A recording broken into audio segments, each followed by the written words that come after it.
Welcome back to Make Your Lip Life. My name is Amber and today we'll be in the living room and we're going to have a Tunisian sampler blanket update.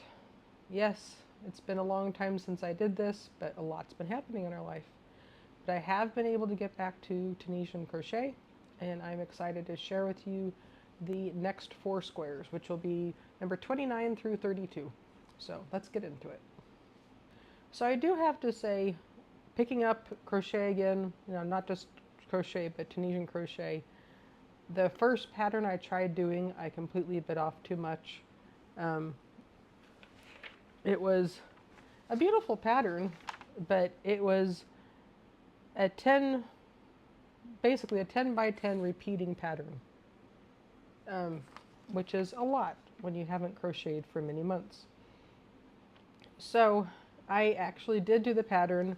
I got done with it and said, that doesn't really look like what it's supposed to. I don't know if I was necessarily doing things correctly, and I guess it was a more advanced lace pattern. So I ripped it all out and started over, and I did a simpler pattern by the same lady in, excuse me, and she calls it the Asparagus Stitch, and it's a 3-row repeat.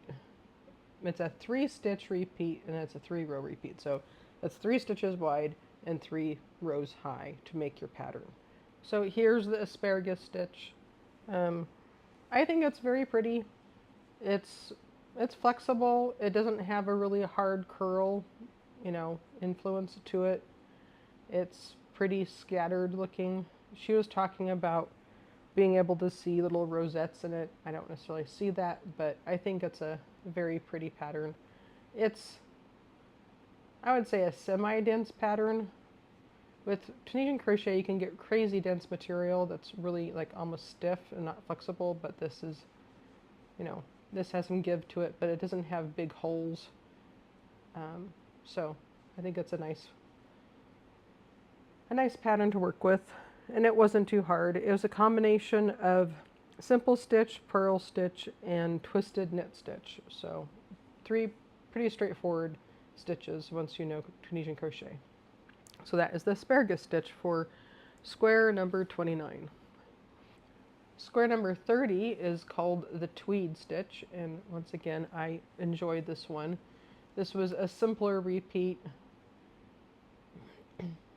and it wasn't that hard. I would say it's more of a dense fabric than the previous one. It does have a little bit of curling tendencies on the edge, but not bad.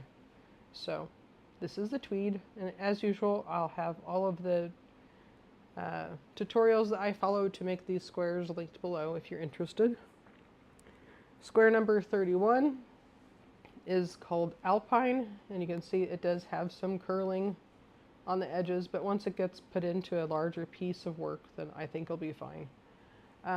This one, you have to do a couple foundation rows of simple stitch before you can get going, because this has double crochet worked in 2 rows below where you're actually on.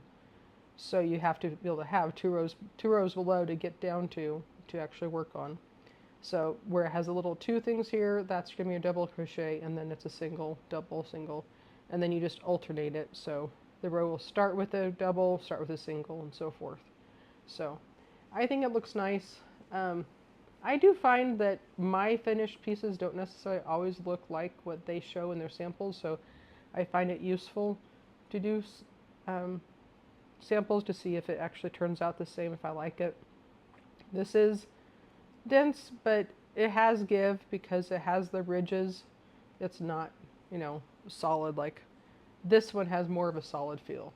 There's not a whole lot of movement to the material, but because this has the ridges, it has more movement. So that is square 31. And square 32 looks a little bit silly because I got curious.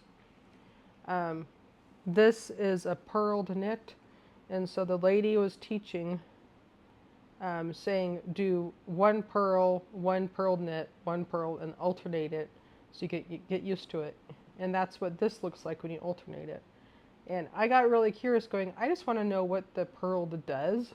So here you have some purled stitches and no, some regular knit stitches, and then 2 rows of purled stitches, and then 2 rows of knit stitches, 2 rows of purled, and so forth. And so you can see what it actually does, what the individual stitch does. So it creates this kind of eyelet opening where you can see through it, and it definitely raises up the fabric. You can see the fabric is rippled. So you get these big lumps if you do it like this, where it's all consolidated. But I'm really trying to take this into account that this is a sampler blanket. I am sampling it, I'm testing things out, trying things out, and it's not meant to be completely aesthetic. So it's okay if I do this kind of thing where I just see what the stitch looks like by itself. But once it gets stretched out, you know, when it's in a overall blanket, you can see the pattern even more. But right now it's just loose and wanting to scrunch up. When you do alternating stitches, you know, it's curls a little bit on the edges, but it's not bad. I think it makes for a very random looking material, except when you start consolidating them like this. But this is curious to me, and it makes me think of an interesting like edge to a blanket maybe. Or you can do like a border of this and then a different stitch in the middle. It gives me ideas. But her whole point is you can put a purl in basically any stitch, and so the purl is just going to be this horizontal line of yarn. So that is square number 32. So I am excited to be back into the crocheting habit. I have to slow myself down and say it's not a sprint, it's a marathon. Since I believe the last time I looked at this overall project, I was about halfway through. I really wish I could find that paper where I had the whole map and notes as to how many more squares I had to go. So I'm going to either need to find the paper or recreate the paper to figure out where I am in the project. But at this point, I'm counting the squares that I have. So over here, you can see all my squares laid out on the keyboard.